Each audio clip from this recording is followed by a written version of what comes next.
Smart Duty here for episode 4 of Andor. So we start off, we're on the ship with Luther and Andor.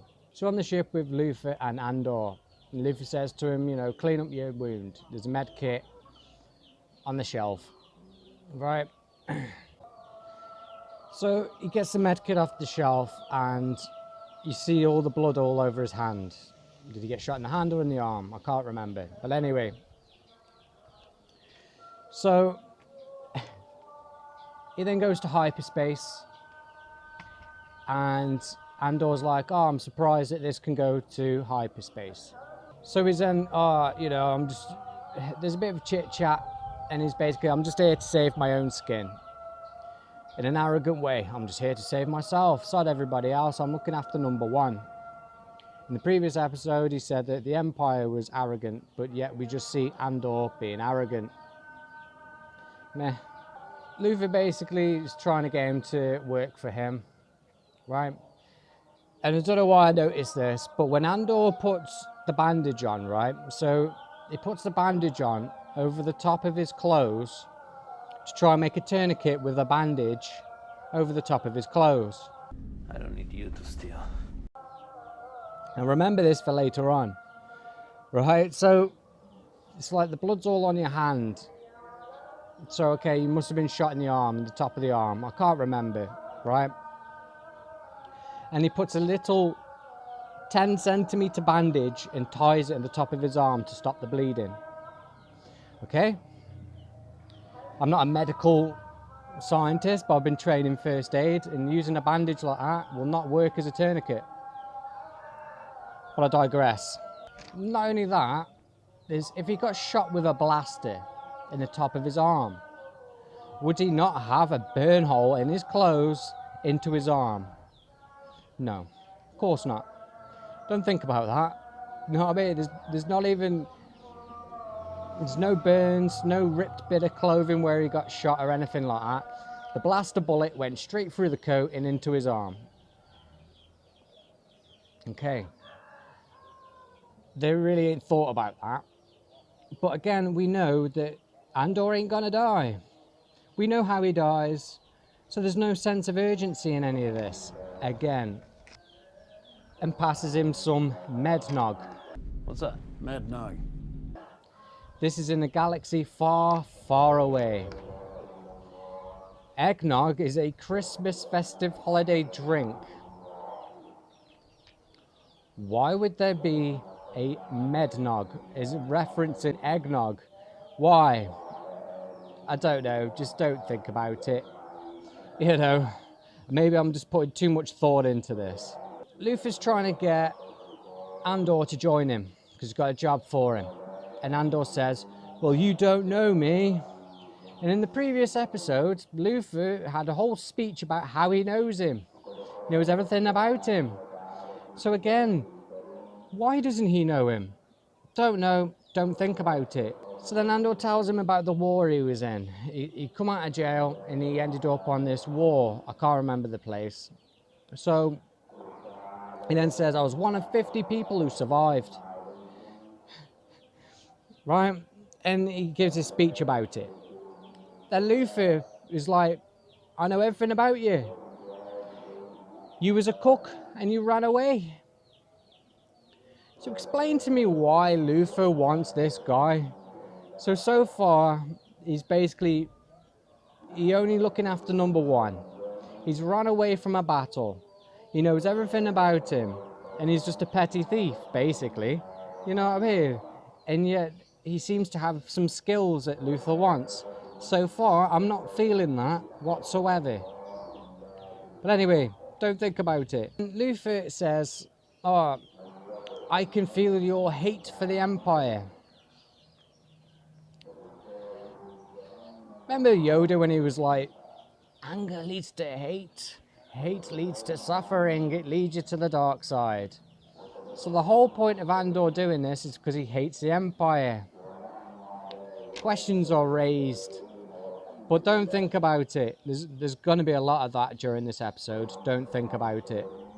because there's a lot of things that they've overlooked and doesn't make sense. I mean, it's just lots of little things that I've just seemed to have noticed, and I don't know why I've noticed them, but you know, it's really picking at my craw with this one.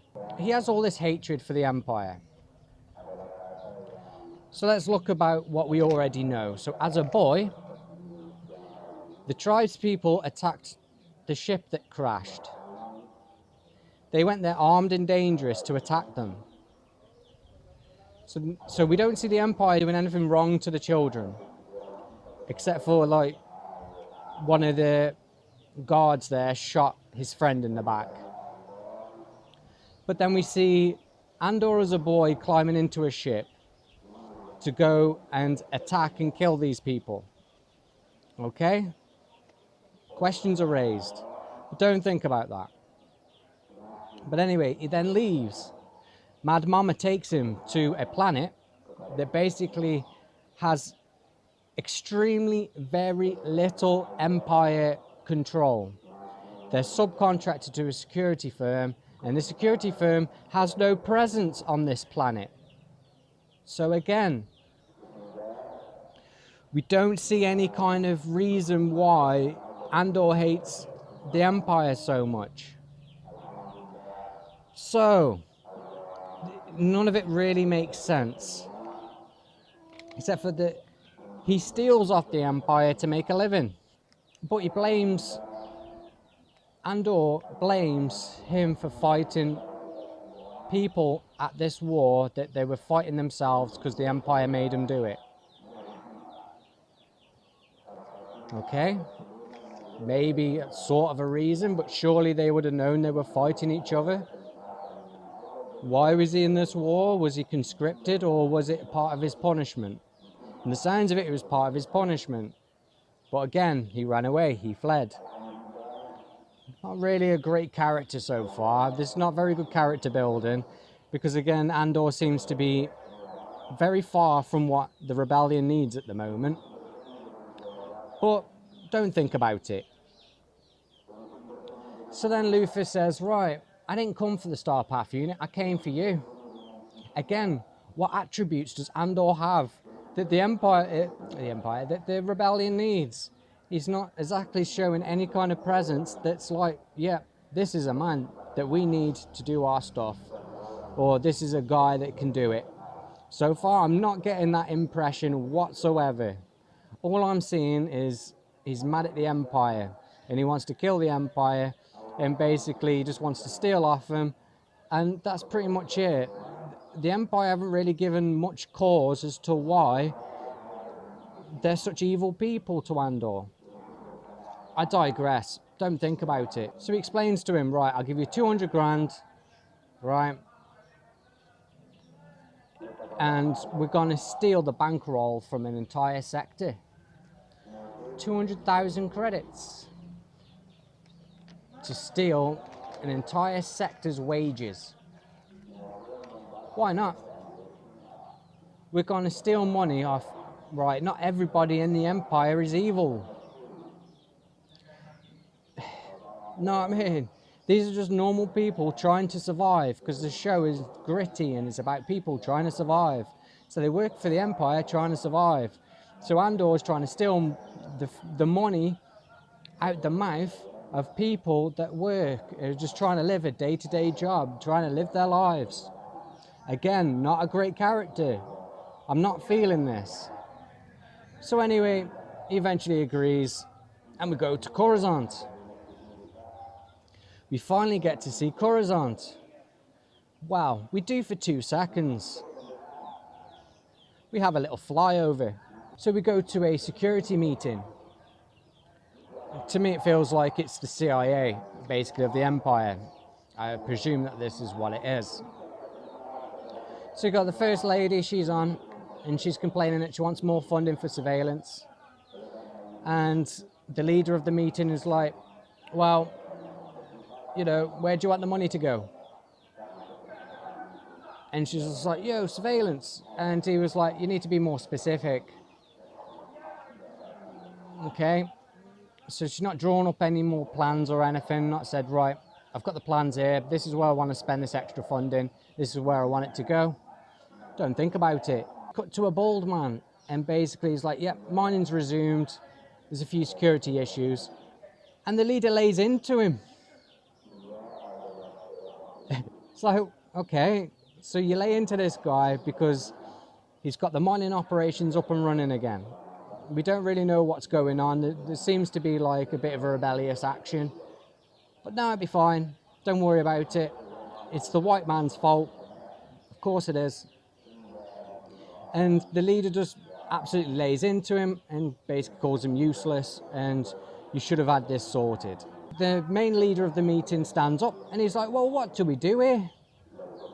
And the woman verbatim says about security and so on and so forth, about how they bringing in protection and all that, you know what I mean? But she says it word for word at the handbook.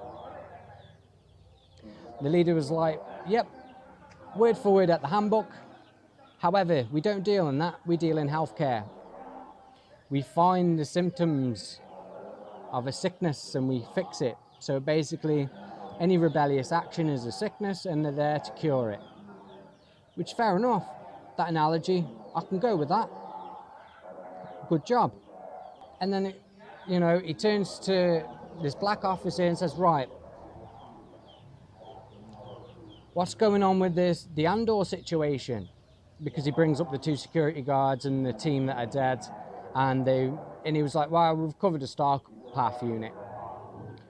And, the suspects got away and we've got a few dead people. Okay. Remember this for later as well. Right. So the woman's like, ooh, hold on a minute. That's out of my sector. I'm going to have a little look at this. So she does beep, beep, beep on a computer to read about it. We cut to the Aldani, where Luther is dropping off Cassian to do their Ocean 7 storyline.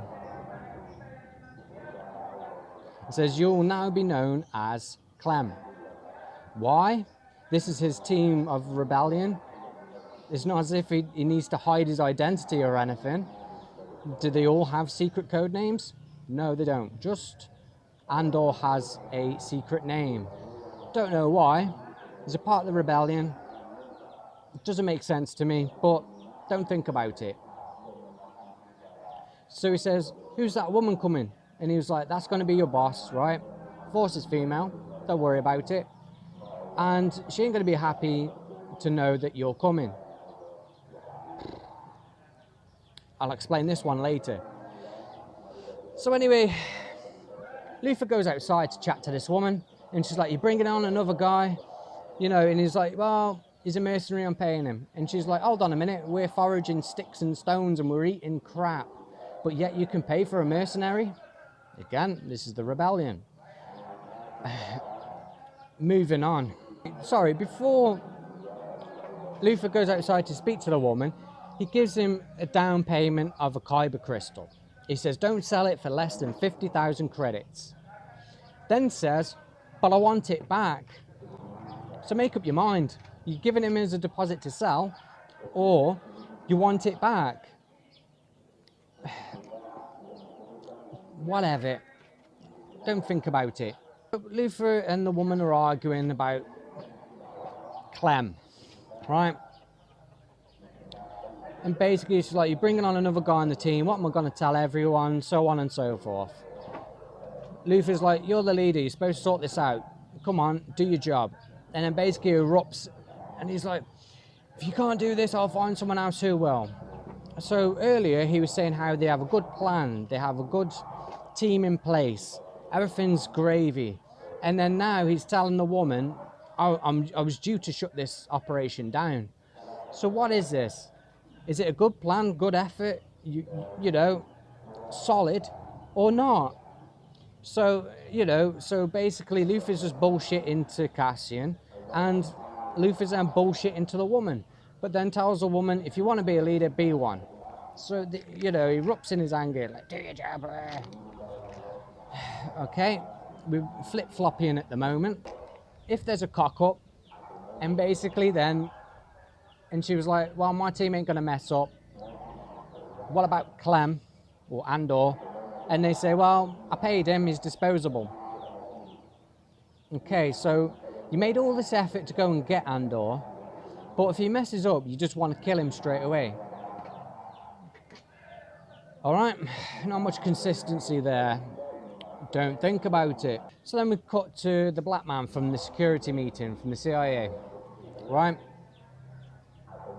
And basically he's there, he sacks the tactical man, the main officer man, I mean, these two I've really enjoyed, and the old man that's the leader that went to the meeting, right? They're subcontractors. You go to the company boss and you moan at the company boss, say, I want these 3 gone. But no, the black man comes and does it. That doesn't make much sense to me. So he's there. So he says, you messed up. I'm getting rid of all 3 of you. You return home, get your stuff in the garrison, go home. And I'm thinking, right, okay, why didn't you just get their boss to just get rid of him or whatever? But no. So he wants a after action report. He's firing them. So first, wouldn't you get the report first and then fire them afterwards, not ask for their report? Why hasn't the report even been done? Don't know. Don't think about it. But then the black man turns around and said, right, this system now is under Imperial control. Okay, so maybe that's why he's there, but still doesn't make much sense. So anyway, we cut to the leader woman of Ocean 7 and Cassian. They're chit-chatting. He's trying to get information on Luther. And she's like, we're not going to talk about him. These are all part of the rebellion. They're all on the same team. Why is it all hush-hush? I don't know. It doesn't make much sense to me. So anyway, Sin tells him that they're robbing an armory because the payroll's in the armory. And Andor's like, well, you never said about this. Oh, no. You know what I mean? So he's not happy because they left out the details, even though he didn't have much time to get much details. And he didn't even ask for the details. And then some TIE fighters come and they hide behind a rock so they don't get seen. Fair enough. So then there's a woman investigating the Starpath unit. So the woman with the blonde hair from the meeting, she's trying to find out about it. Says to her assistant, right, go and get the information, but don't let the black man know, because we want to keep this hush-hush. So then Luther returns to Coruscant. And basically inside his ship, it transforms into like a wardrobe and some items to make it look like he's just there. He's come back from collecting some items, right? Like an antique stealer. So he puts his wig and clothes on. He looks like Hugh Hefner.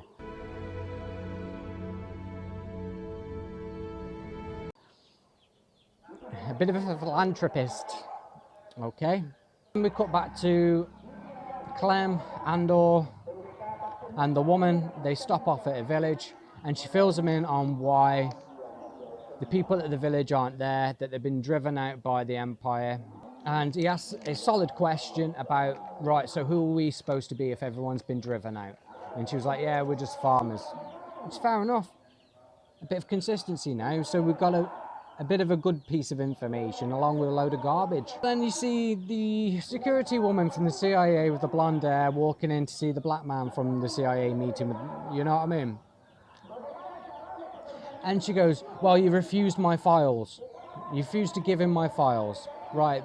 So the assistant that went to keep it hush-hush from the black man to get them files is that now, you know, somehow he went straight to him to ask for these files. Consistency, please. So anyway, they have a little bit of a squabble like children, and basically he's like, you know, this is in my sector, it's got nothing to do with you, you're just trying to climb the corporate ladder, it's all your fault. And she's like, right, I'm going to the big boss, because my dick is bigger than yours. And that's the impression I got. Yeah. We cut back to Ocean 7. And there's a little boy sleeping and the gun's put to his head. And the guy was like, listen, we're all dead now because you're sleeping on the job. This good team's not seeming so good to me. So he goes, well, if the boss found out, she would be mad. And then he gets his binoculars out and sees that the woman's returning. What's her name? Val. So Val's returning with Andor. And he's like, hold on a minute. There's someone else. The leader returns and all the people are like, oh no, there's another man with her. And everyone's like, what? Why is there another man? Oh, and there's complaints. So the leader walks up, they start complaining about Andor, and she turns around to him and says, shut up, the fences are down, the animals are escaping, go and collect. Go and fix the problem. You ain't sorted it, you're being lazy, come on, get your job done. As well, during this time, they're all like, this is Clem, this is Ski, whatever. She rattles off a bunch of names. The boy who was asleep, who was useless, basically was like, oh, good to meet you. So everybody's hostile bar the boy. So we cut to the security officer guy, who I really enjoy in this, right? And you have like a bit of a montage of him where he lands, he gets off his transport, and he heads to this door, presses the buzzer, opens the door, it's his mother. She slaps him and gives him a cuddle. There's no context to this. Why did she slap him? But anyway, he returns home, and that's all we see of the security officer for the rest of this episode. Then we cut to Andor getting his wound looked at. Bearing in mind, he did a little 10cm bandage over his coat. But when the medic woman has stripped up his arm, right, he's got like a giant bandage on his arm. So where did that come from? Maybe during the time on the way from where Andor met Val and travelled to Ocean 7, maybe they put on the bandage properly. But she said, oh, is your wound going to be a problem? So there was no mention of him actually fixing the arm. So anyway, let's think about this. She looks at his arm. It's all bandaged, and she goes, that's a blaster. And it's bleeding as if he's been shot by a bullet. It's a blaster, it's a laser, it'll be hot. You'll scar. It'll just burn straight through, but no. Don't think about it. So there's no holes in his clothes. The wound is bleeding as if he's got shot by an actual bullet. Come on, Disney, you can write better than this, surely. Unless She-Hulk? Nah, they probably can't. Anyway, the leader's in a tent and they're having an argument about Clem, saying, we don't need this guy. We don't need this guy. Why have we got another guy in this? Do you trust him? And, you know, they're moaning about the integrity of Andor. So everybody's not happy, apart from the boy. He's like, I get the gist. He's given off an aura that he's really into this. He's committed to the cause. I don't get why the hostility in this. They're all meant to be the rebellion. They should be trusting each other, but there's no sense of trust in this whatsoever. His crack team are just useless. I'm getting no good vibes whatsoever. There's no believability in any of this. She's put in a position where she's like, do you trust him? She looks like she don't trust him, but she says to him, yeah, I trust him. Of course, we believe you. So then we cut back to Coruscant, where Mon Mothma. Finally get to see Mon Mothma, and she arrives at Luther's gift shop. Come on, man. You know, you get to see Coruscant for the first time ever in the middle of when the Empire have taken over. And so far, we've got a 2-second clip of Coruscant. We see inside an Imperial building, and now we're at a gift shop. Really? Man, this is a massive wasted opportunity here. Luther says to her assistant, oh, Mon Mothma's got a new driver. So it's questionable. Do you know him? She's like, no, I've never seen this one before. So Mon Mothma walks in and there's a bit of a front talk about, oh, hello, Mon Mothma. Here's such and such an item. Oh, you've come to the wonderful place. So there's a bit of code chatting in with this. Now this scene is written pretty well. I do like this scene. So he continues to take her through the shop and say, oh, we've got these weapons and all this. Because, you know, her husband, Mon Mothma's husband, seems to like ancient weapons. So then the assistant says to the driver, I've got an ancient coin collection. Why not? Why, you know, you've got some other cool shit in there, but you're going to show this guy a coin collection. Whatever, I'll go with that. We'll just let this one slide. So anyway, Luther then says, oh, I've got something in the back, wink, wink, in code talk. So he takes her into the back while the assistant keeps the driver distracted. They walk straight into the back. And he's like, yo, where's the money? I need to fund this empire. So does he actually have Andor's money? Probably not. So, you know, she was like, right, I'm having troubles. The empire is tracking me down. You know what I mean? It's getting harder and harder for me to do this covert action, which you can understand. So then she's like, right, I can bring a guy in.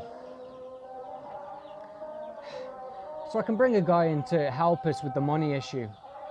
And he's like, nah, we're not bringing anyone into our circle. So you've got two instances now of the same storyline of lack of trust with bringing in a new character. So anyway, they have a chit chat. And he's like, nah, I don't accept this. And she's like, we need this, you know. And basically it comes up with the line of, I'm under siege, I'm under siege. Again, so they seem to like this line. They've wrote it twice in 2 episodes. But anyway, so they walk back into the main room and says, right, I'm going to loan you this item. So it's a bit of a cover item. It's a MacGuffin enabled to get her back to there if something goes wrong. So then in code talk, which again, I enjoyed this bit of storyline. The code talk was, you know, here's the item. I'm going to loan it to you. If something goes wrong, I suspect that you'll return it. Or if he doesn't like it, you'll return it. And you'll use your judgment to make the right decision. I like that. We've got a good bit of storyline. So they use this little tile thing for, you know, he wanted weaponry or whatever, some ancient war thing, but he gives it a piece of tile, bit of kitchen tile. Here you go. But again, it comes, you know, we get the information that if something is wrong, you come back to me, come back with this, and we'll sort it out. I'm judging, you know, I'm trusting your judgment on this. Okay, not a problem there. That's written okay. We go back to Ocean 7 again, and they seem to have a Imperial officer there that's a part of the rebellion. He's returned, and basically they're like, there's a new guy, and he's up in arms, he's pissed off. Which I don't get this hostility. I don't get that. He's kicking off about how, you know, why wasn't I informed of any of this? And basically, the one guy was like, right, we need your belt and gloves because, you know, we've got one spare uniform, but we need the belt and gloves. They have a spare uniform. It's a good job. It seems to fit Andor perfectly. Seems to be the perfect size.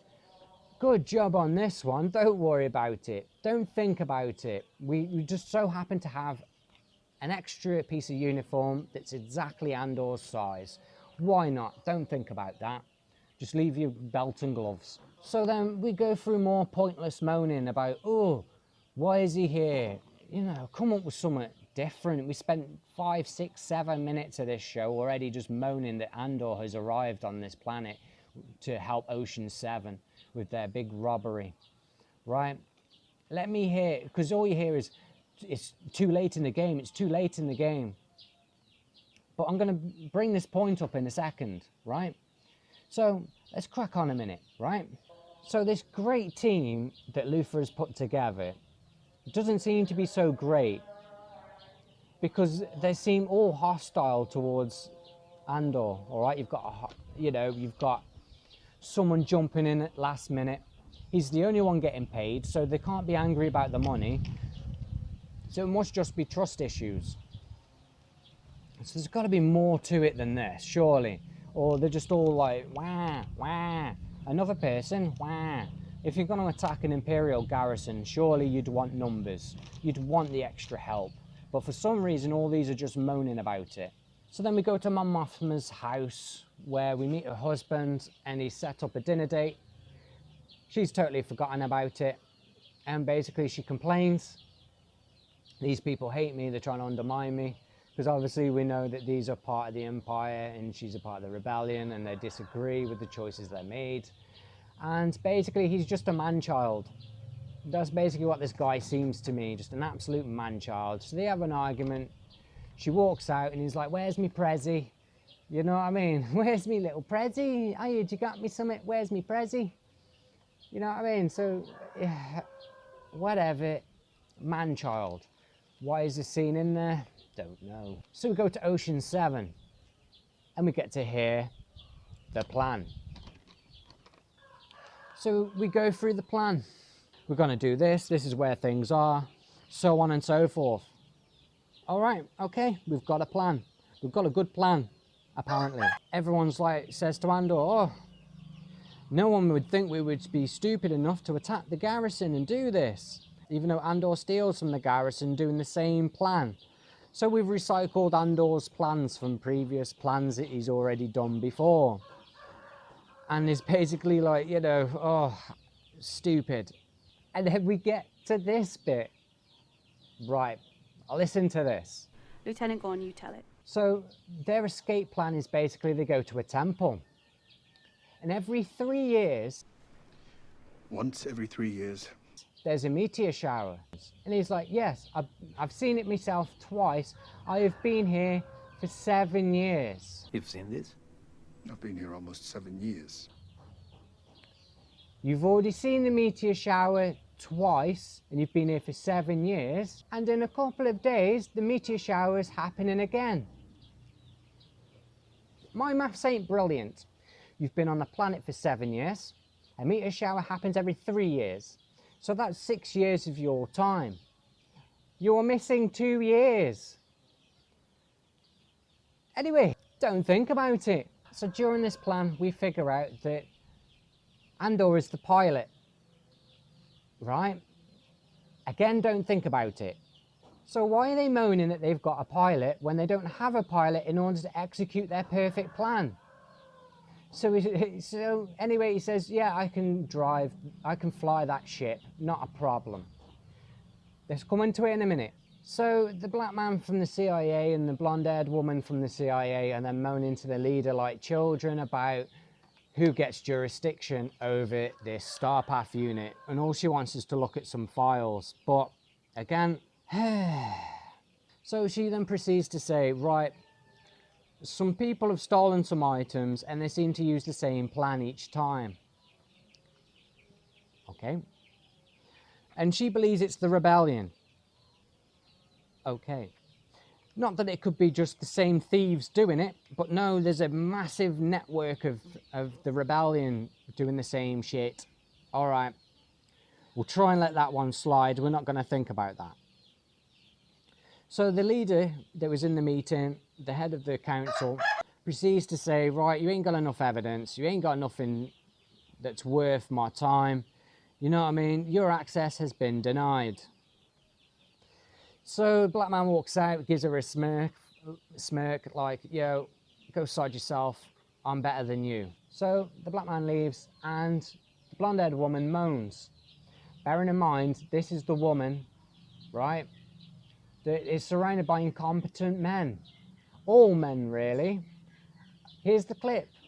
Proud to be doing that, but she's surrounded by what she considers to be quite inept men, mostly. Well, no, all men, really. And they seem to be missing. So then she moans to the leader of the CIA saying, you know, I need to investigate this. And he's basically like, no. The black man has basically got 6 sectors And he's done all those reports. So he's done his job and he's got more people to look after, more areas he's looking into. Says to her, he goes, "You've only got 2 and I've had none of your reports." Oh my God. So in her interview where she says that all the men are incompetent around her and she's the only one doing her job, turns out she's the one not doing her job. She's got 2 sectors, so she's got less sectors than this guy, but hasn't even done the reports yet. Okay, incompetence. So the leader moans at it and basically like, get out, sort everything out, do your job. And that conversation's over. We go back to Ocean 7 and they give him the ship specs to a ship he already knows how to fly. Okay, don't think about it. They give him a language, instructions of how to speak, or is it the Eldani language? And the plans for the garrison they're about to, go and rob, right? And he's there eating and everyone's staring at him and he's like, "Can I at least finish my food?" And everyone's like, "Right, you can eat that. Let her look at your wound again," because every time that Ocean 7 are on screen, they keep looking at his wound. It's bandaged up, just let it heal, even though there's questions about the wound. But let's not get into that, let's not think about that. So anyway, he's got the night to learn how to fly a ship he already knows how to fly. Why? Don't know, don't think about that. He's got to learn an entire language overnight. I don't know anyone that has the ability to do that. But anyway, don't worry about that. And the map plans for getting into the garrison. And that's it, that's the episode. So what have we learnt in this episode? Well, we've learnt one thing, that Andor's wound is a strange one because he got shot in a blaster while he's wearing his clothes and there's no hole or anything in his clothes. His clothes are perfectly fine. He's got a protruding, bleeding wound that if would have been shot by a normal human bullet, but we don't use bullets here, we use blasters. That doesn't make sense. None of the Andor stuff makes sense. The only stuff that actually makes sense is the Luthor and Mon Mothma.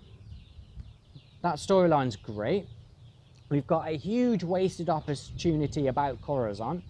They could have showed us a bit more, the goings on, how, but anyway, ignore all that. And we've got the woman that in the interviews was complaining about incompetent men being incompetent.